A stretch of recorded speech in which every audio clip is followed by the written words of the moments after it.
Regarding po dito sa S-fold curtains, kung plano niyo po magpa-install, yung advantage po na nilagay natin curtains dito, yung kanya pong, so ito pong bahay niya ay 3-story and still ito pong dream house niya ay ongoing. So meron tayong mga viewers na nagpasabay po sa atin at nagpabili. Good morning mga ka-viewers. Ngayon, hindi ko alam talaga sa nangyayari ngayon. Kung may bagyo ba talaga or habagat. Ayan, kasi kanina pa umuulan. Pero ganun pa man po ay tuloy-tuloy po ang installation ng ating curtains. So yung first client po natin, tutuloy na po natin yung installation doon. Then after po noon, may fifth client po tayo. I-install na din natin yung curtains na pinagawa niya sa atin. Tapos, meron po tayong bahay na pupuntahan. Kaya, ayan po ang gagawin natin today. No? So, samahan niyo po kami. Tara, alis na po tayo. So, let's go.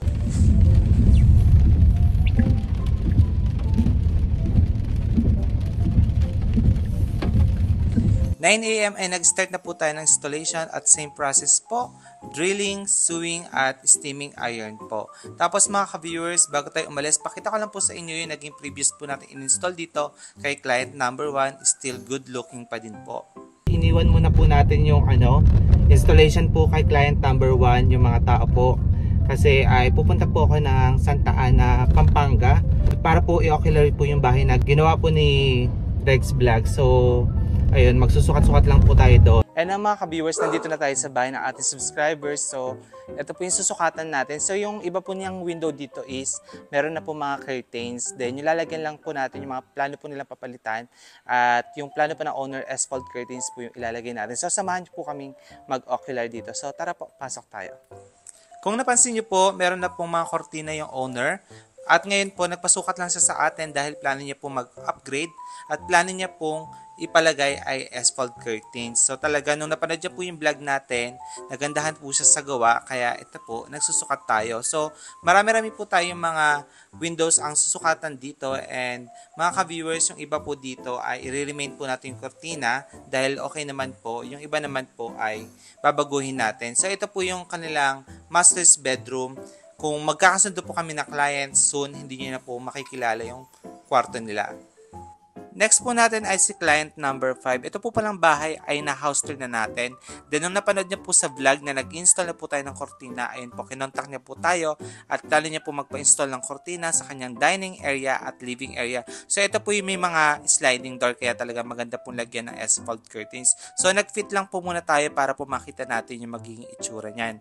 Anyway, ito naman po yung sa sala. Tapos po, end-to-end po ang magiging design po ng kortina neto. So, i-continue po natin yan bukas. After po nyan, bumalik po tayo kay client number 1. At kung nakapansin nyo naman po, ginabi na tayo. Kasi sa totoo lang po, medyo matagal din po talaga ang pag-i-install ng kortina dahil hindi po ito madalian na trabaho.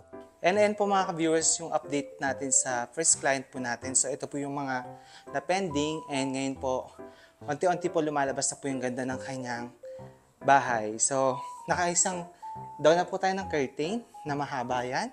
So, ilalagay ko po sa screen yung haba nito, yung width, length, then dito naman po sa stair. Ito po yung still ongoing po natin na ginagawa pa. So, gaya po na sinabi ko, talaga magdadala po tayo ng sewer para po makuha yung tamang fit po ng curtains. Then, steaming iron pa po yan para po talagang maganda po yung fit. So, ito po mga ka-viewers, combination yung ginamit na curtain. Almond sa katan po yan. So, pwede kayo mamili. It's either isang color o kaya po ito po. Dalawa. Then, ito pong linen is sheer. Then, may kasama na yung curtain holder. So, yung curtain holder po, kahit ano po yan, yun nilalagay po natin, no? Basta kasama na po yan sa package. Kahit gano'ng kahaba, gano'ng kalaki, kaya po natin gawin yan. So mga ka-viewers, nag-start po kami ng 9 AM po sa installation. Then natapos po kami ng 9 PM din po. So talaga medyo may katagalan kasi nga po, yung hinahabol po natin yung tamang fit po ng mga curtains, saka po, yun nga po yung pagsusupo sa ilalim at trabaho po yun, saka yung pag-steaming iron, lalo na po ito, mga curtains na nilagay natin, may kalakihan. So kanina pinakita ko po sa inyo yung area na ito. Then dito po sa stairs, ito napagawa na natin yan. Ayan.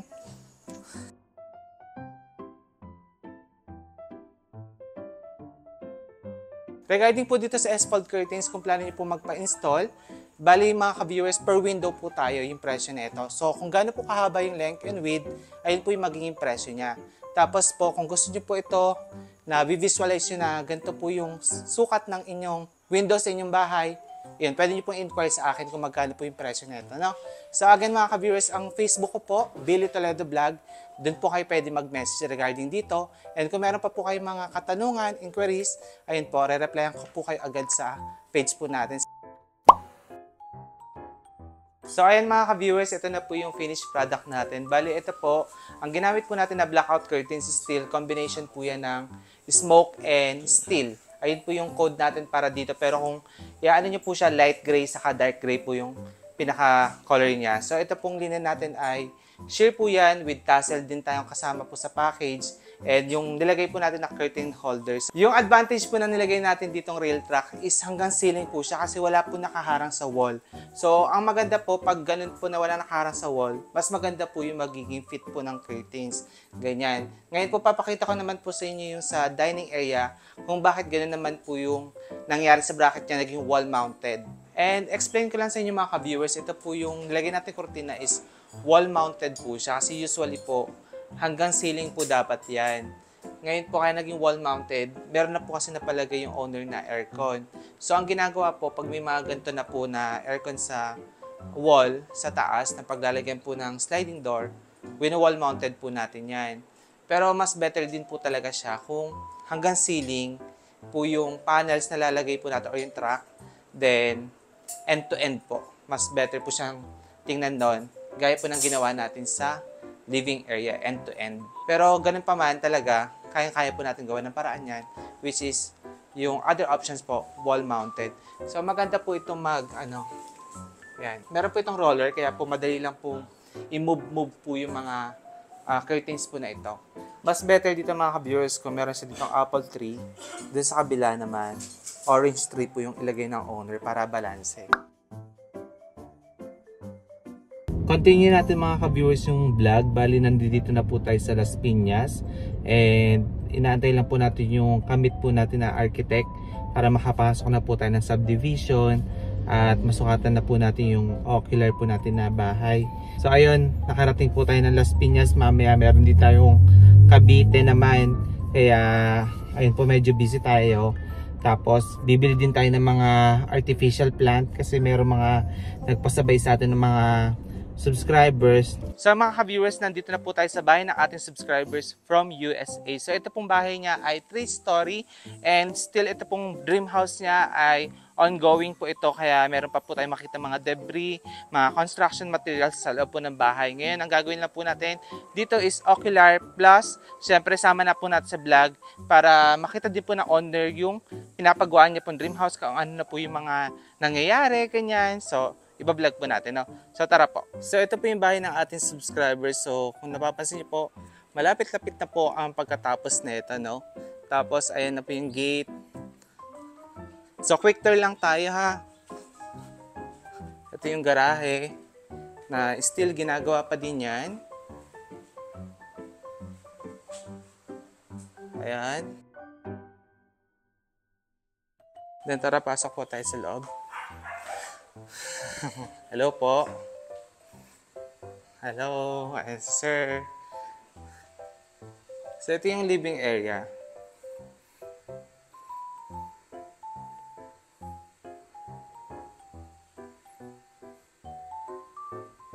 Then ito naman yung banda sa main door.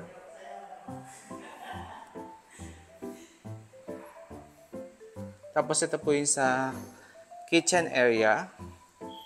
Ayan. So ito po yung mga gumagawa ng bahay. Then dito po yung lanay soon.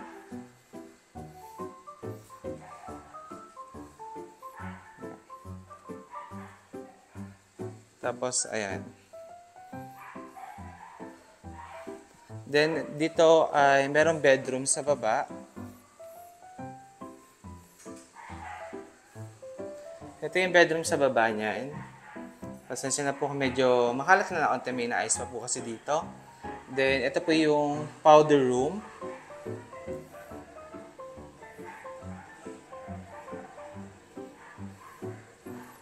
Then, akyat po tayo sa second floor.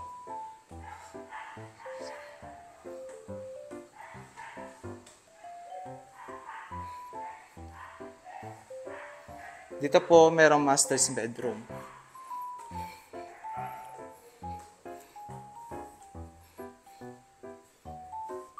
Ito po yan.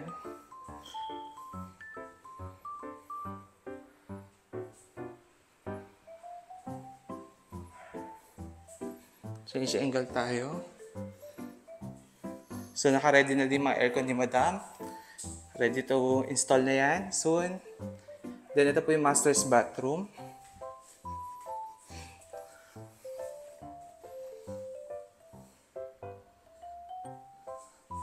Ayan po. Ganda naman ang bathroom niya. Ganda ng kulay, no? Then, dito naman po tayo sa iba pang bedroom.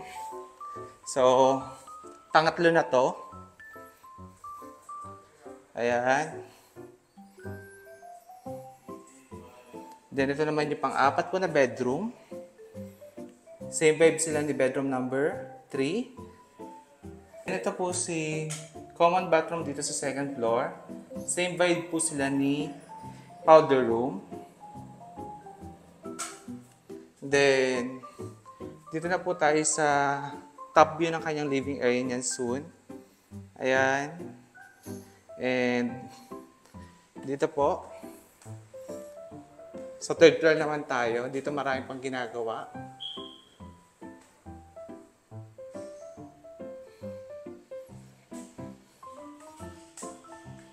Dito naman po ang kanyang entertainment area niyan. Ayan.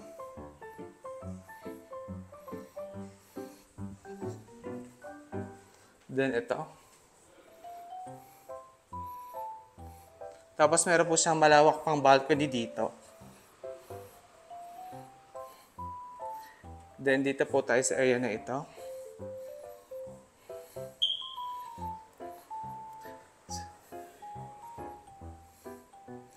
Then ito po yung kanyang bar counter.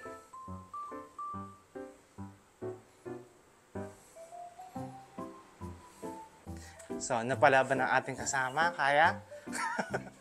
Sige, kaya mo yan. Go. Oo. Sige, kaya. Sige. Kaya. Kaya yan. Dito, Oo, oh. walang ano yan. Matibay yan, Rods. Pag bumagsak mo sa'yo, pababa pa lagi. Oo. Yung pataas eh. 99, sige. I-add na lang natin mamaya na. 118. Sige. Okay. Sige, okay na tayo sa weight. 71. 71. So, kuha pa tayo ng floor to ceiling. 71. 101.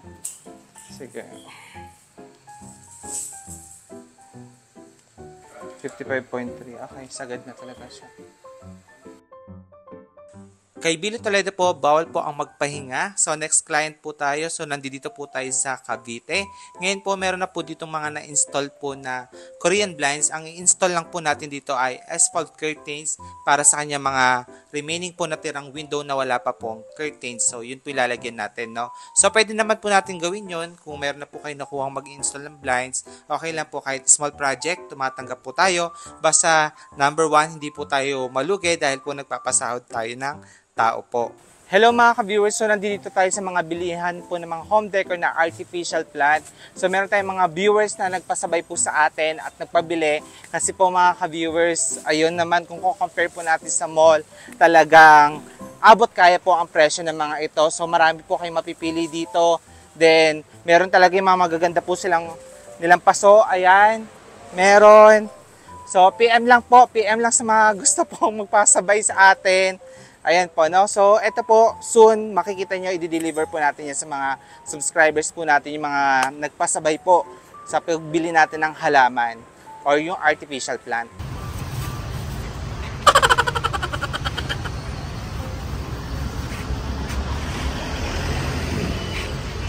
So, ayan mga ka-viewers, ha? Tignan nyo naman yung challenge sa atin neto. Makapag-ano lang tayo talaga. Ayan, madala ko lang lahat tong mga home decor ng mga subscribers natin. So, ganito ako ng almost 2 hours. Ayun, tiis-tiis muna tayo. Sige, kaya naman yan. Kaya natin. Nasa drive lang ako. Tapos doon na tayo magpapaalam sa bahay. So, ito na po. Nandito na po yung mga artificial plant. At safe naman po tayo nakarating. So, ito po, soon, i-deliver po natin yan. Ngayon po, kung napansin nyo po talaga, medyo hagardo na tayo. Talagang ratsyada po. So, ganun po talaga, nasabi nga nila, pag may tiyaga, may nilaga. So, ito po mga ka-viewers, soon. Ayan, i-update ko po kayo kung kanino po natin dineliver po itong mga artificial plant po na ito ngayon. Sana po ay nag-enjoy po kayo sa vlog at meron po kayo nakuhang idea. Hindi ko na rin po papahabain pa. Maraming salamat po ulit sa panonood. Ingat po kayo and God bless. Bye-bye.